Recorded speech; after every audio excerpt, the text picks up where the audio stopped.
Hľadali sme nejaký ten vstup do videa, ale žiadny som nenašiel. Dobre, čo vážení diváci, takže máme tu práve ochutnávku pív. No nič, ja sem dojdem, máme tu nejaké piva, budeš ich testovať, vlastne my ich budeme testovať, ty sa na to budeš iba pozerať.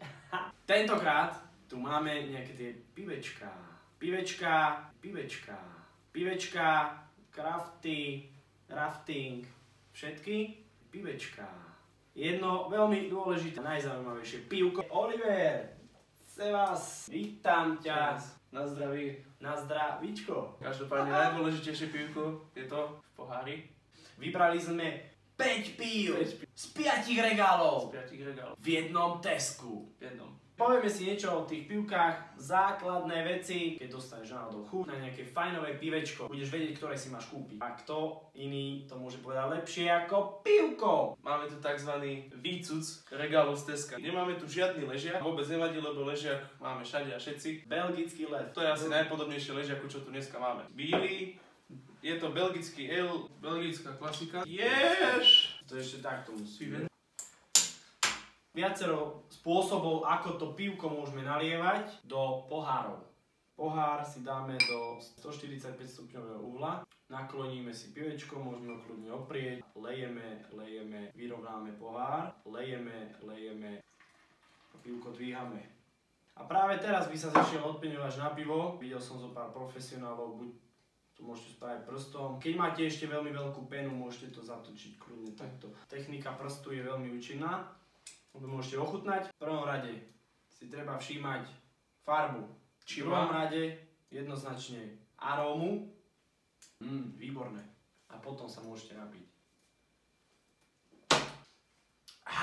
Lepte.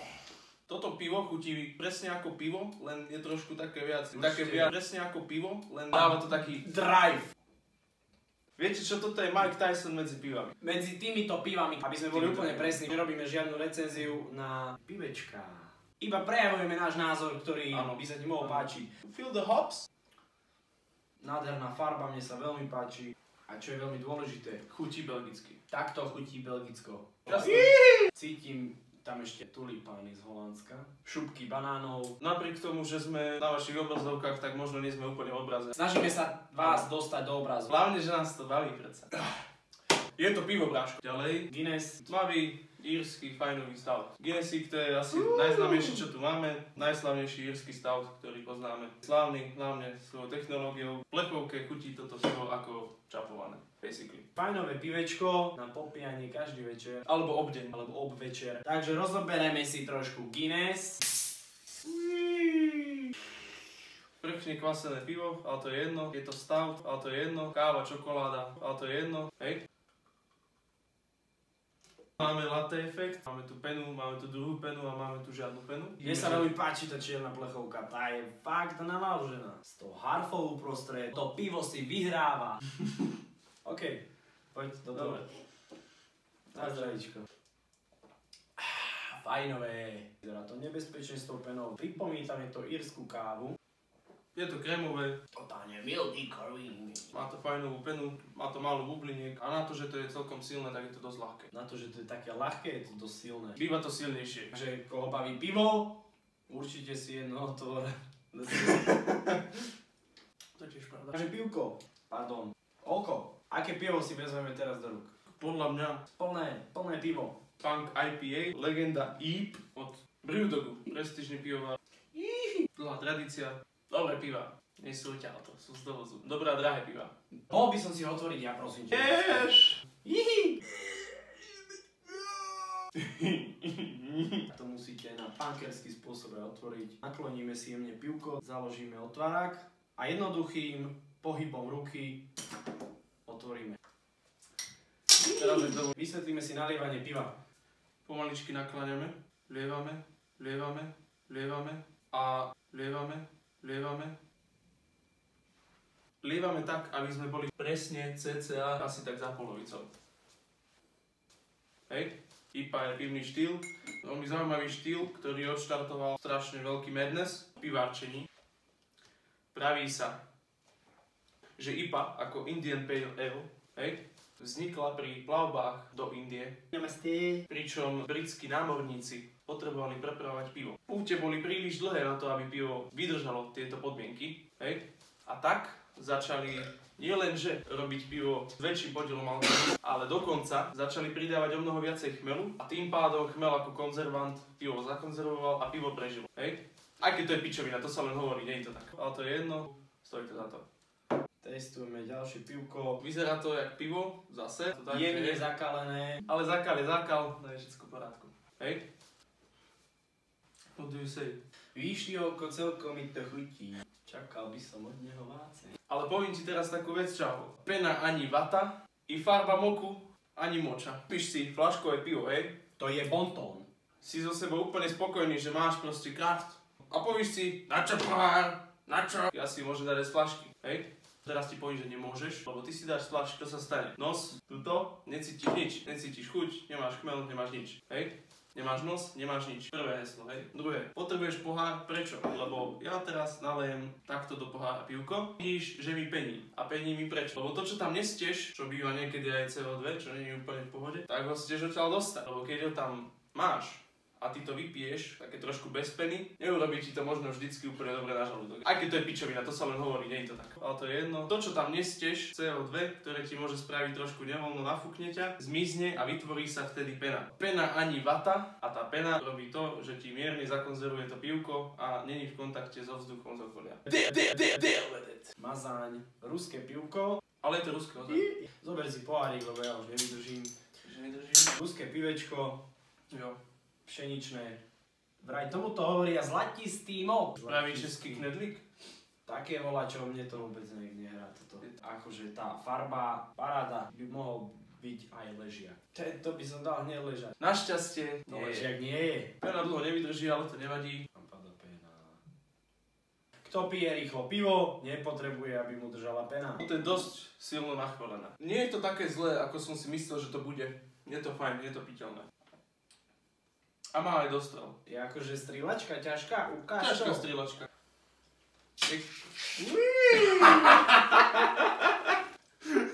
Yes. Mega.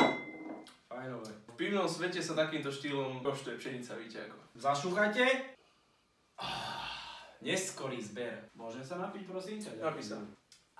Toto nie je pre mňa. Myslím si, že nás tu čakajú silnejšie šajbe drajfy. Ďalší spôsob, ako nalievame pivko do pohára. Dáme ho opäť do 145 stupňového uhla. Vezmeme si pivko a takto ho tam nalejeme. Kokot, jak som sa lakol. Takže. Vtedy máme pivko už pekne napenené. Farba je trošku taká mutnejšia. Ideálne. Potom ho môžete už iba tak z vrchu doliať. Ono sa vám možno zdá, že toto celé je pičovina, ale teraz si predstavte, že túto informáciu môže využiť aj niekto, kto pracuje v bare. Nie? Mám... Aké pivo čapujete? No, Staropramen Jessinu o 12. Aha, tak si dám nefiltrované, ďakujem. A ty nemáš nefiltrované? Vyzerá toto ako filtrované? No už nie. Ďalej, slovenský pivovaríček, Karpat, spravil séričku, belgická pšeničná ipička. Hej. Pivo je otvorené. Pivo z Karpát. S ním aj naša cesta do budúcnosti. Keď už človek musí popisovať experimentálne piva, ako sú tieto, tak prichádzajú nám slova ako smrad, smrad a smrad. Smrad ako z Karpát. Ponožky, rozhodne ponožky. Spotené konské sedlo obložené plátkami citrónov. To pivko je veľmi citrusové. Toto pivo by som jednoznačne podával s nejakými citrusmi. Znie to ako volačo divoko kvasené. Presne takto vyzerá divoko kvasené v praxi. Inak, čo je veľmi dobrá vec, vlasy sa kedysi robili s pivom, aby lepšie stáli. Môj účet vydrží všetko. Ale iba na vlasy to funguje. Takže iba na vlasy. Akože nelúbim pivo, ale toto je fakt akože dobré.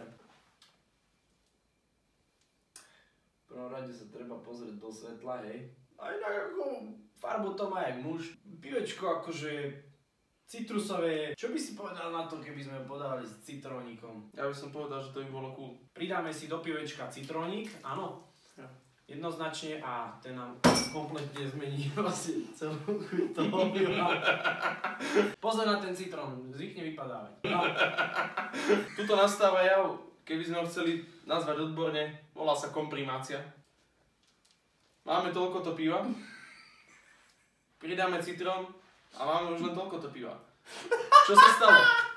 Stalo sa to, že všetká chuť, ktorá bola v celom pohári toho piva, je teraz tu. To keď si dáš, to si môžeš lívať na vodu.